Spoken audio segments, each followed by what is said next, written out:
नमस्ते छात्र। अब हम एक एकांकी पढ़ लेंगे। इस एकांकी का नाम है रीढ़ की हड्डी। पगले लेखक परिचय पढ़ लेंगे। इसके बाद इस एकांकी को देख लेंगे। लेखक का नाम है श्री जगदीश चंद्र माथुर जी है।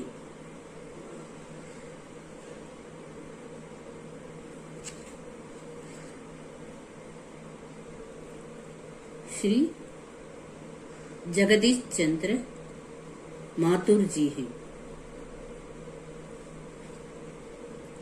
श्री जगदीश चंद्र माथुर जी का जन्म कुर्जा बुलंदशहर जिला उत्तर प्रदेश में हुआ। प्रारंभिक शिक्षा कुर्जा में हुई।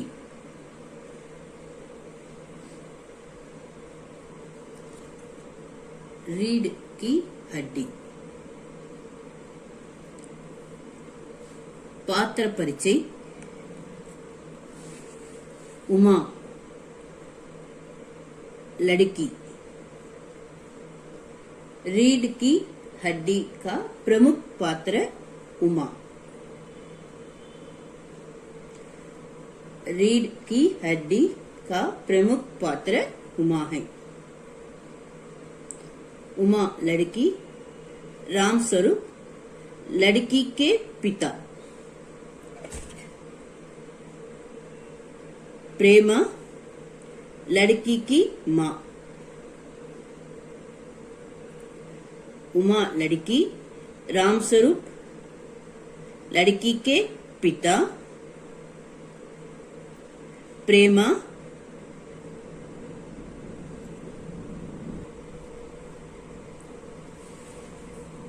प्रेमा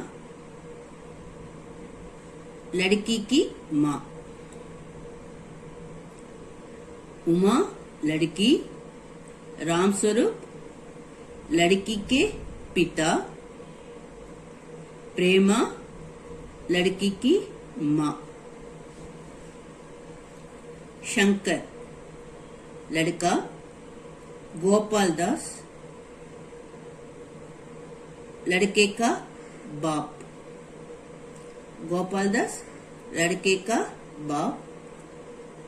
रतन नौकर। पात्र परिचय को और एक बार पढ़कर दिखाती हूँ, अच्छी तरह सुनिए। उमा लड़की। रीढ़ की हड्डी का प्रमुख पात्र उमा है।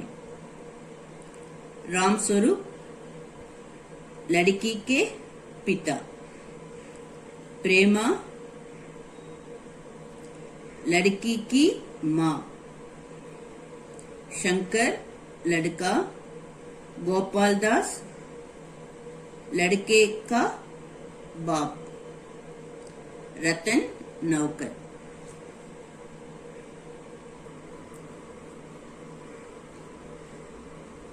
सारांश। शंकर गोपाल प्रसाद का बेटा है। उमा राम स्वरूप की बेटी है। शंकर गोपाल प्रसाद का बेटा है। उमा राम स्वरूप की बेटी है।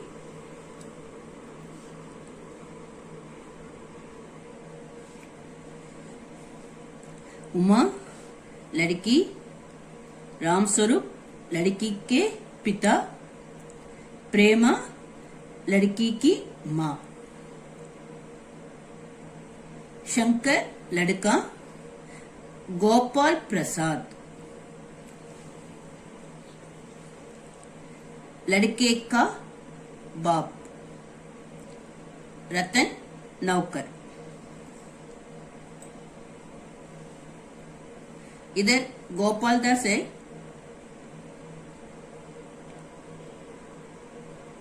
गोपाल प्रसाद,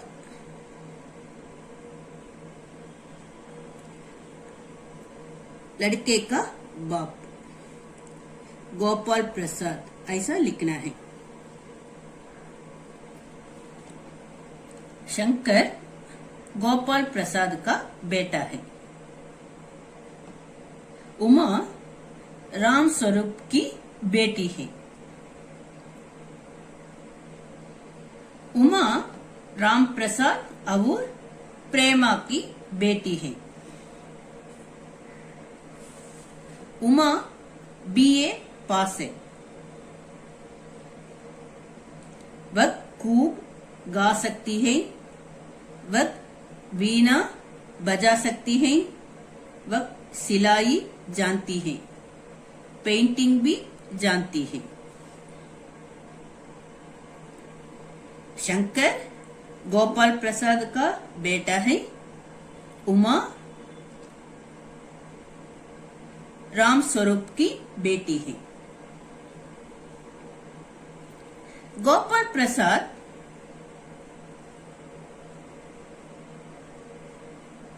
अपने बेटे शंकर का विवाह करना चाहते हैं। गोपाल प्रसाद अपने बेटे शंकर का विवाह करना चाहते हैं। वे शंकर के साथ उमा को देखने के लिए आते हैं। गोपाल प्रसाद अपने बेटे शंकर का विवाह करना चाहते हैं। वे शंकर के साथ उमा को देखने के लिए आते हैं। गोपाल प्रसाद कम पढ़ी लिखी लड़की चाहते हैं। इसका कारण यह है कि वे मानते हैं कि ज्यादा पढ़ी लिखी लड़की उनको परेशान करेगी। ये गोपाल प्रसाद का विचार है।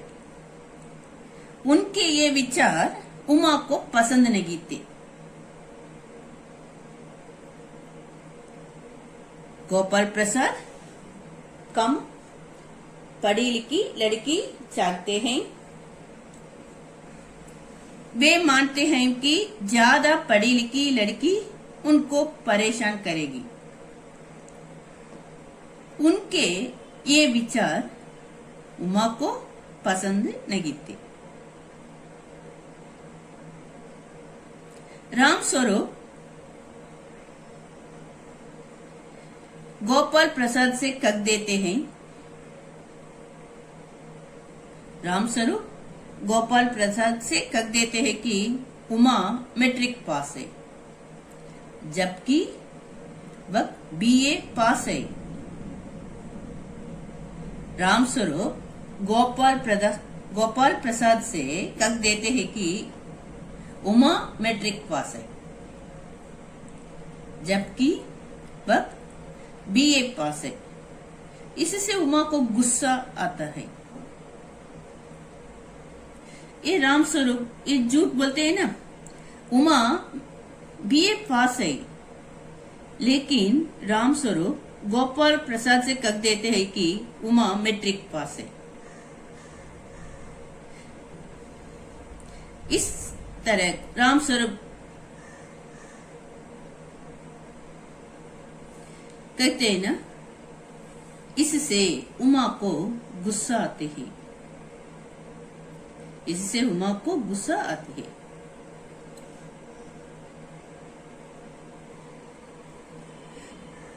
गोपाल प्रसाद उमा से कई सवाल पूछते हैं।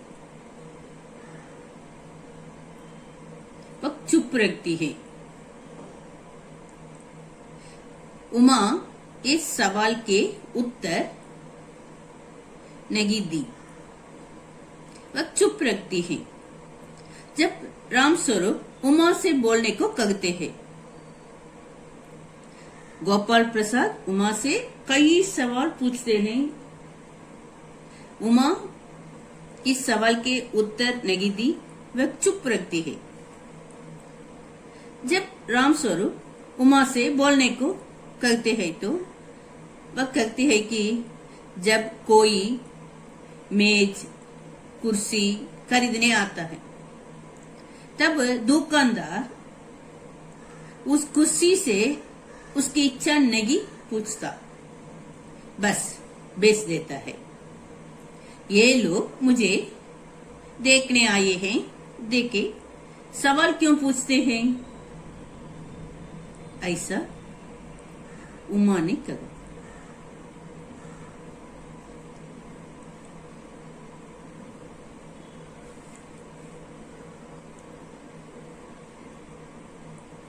उमा चश्मा पगनी है, इसलिए गोपाल प्रसाद पूछ लेते हैं कि उमा ने बड़ी पढ़ाई के कारण चश्मा पगनी है या दूसरे कारण से।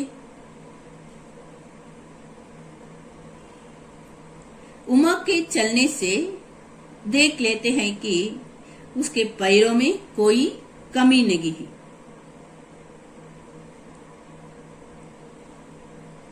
उमा के गाने से जान जाते हैं कि उसकी आवाज अच्छी है, वह गूंगी नहीं है। इस तरह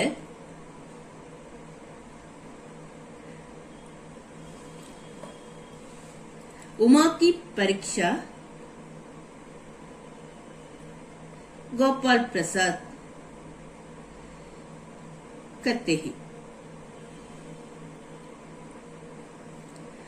उमा के चलने से देख लेते हैं कि उसके पैरों में कोई कमी नहीं। उमा के गाने से जान जाते हैं कि उसकी आवाज अच्छी है, वह गूंगी नहीं है। वे पूछकर जान लेते हैं कि उमा पेंटिंग भी जानती है और सिलाई भी करती है।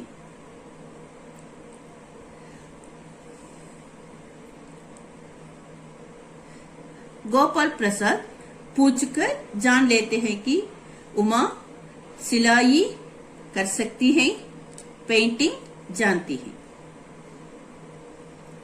गोपाल प्रसाद उमा से गाने को कहते हैं। उमा गाती है। उमा गीत गाते गाते सिर को उठाती है। तब वह शंकर को देखती है। एक बार शंकर ने लड़कियों के हॉस्टल के पास घूमकर मार खाया था। उमा शंकर को पहचानने से गीत गाते गाते रुक जाती है। फिर वह कहती है कि इनका बेटा लड़कियों के हॉस्टल के आसपास घूमने के कारण पीटा गया था। यह सुनकर गोपाल प्रसाद जान लेते हैं कि उमा कॉलेज की पढ़ाई कर चुकी है।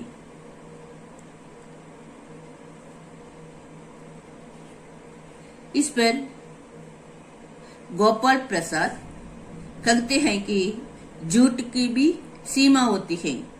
ऐसा कहकर वे चलने लगते हैं।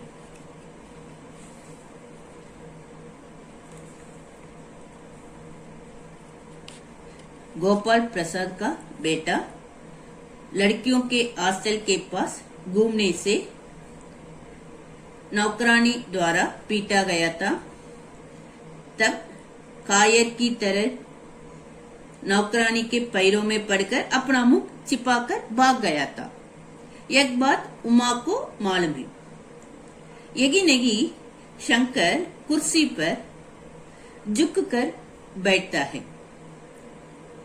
इन बातों की वो संकेत करके उमा कहती है कि जाइए और घर जाकर पता कर लीजिए कि आपके बेटे की रीढ़ की हड्डी भी है। ऐसा कहती है। अंत में उमा कहती है कि जाइए और घर जाकर पता कर लीजिए कि आपके बेटे की रीढ़ की हड्डी भी है, ऐसा करती है। गृह कार्य सारांश को अच्छी तरह एक बार लिखिए। धन्यवाद।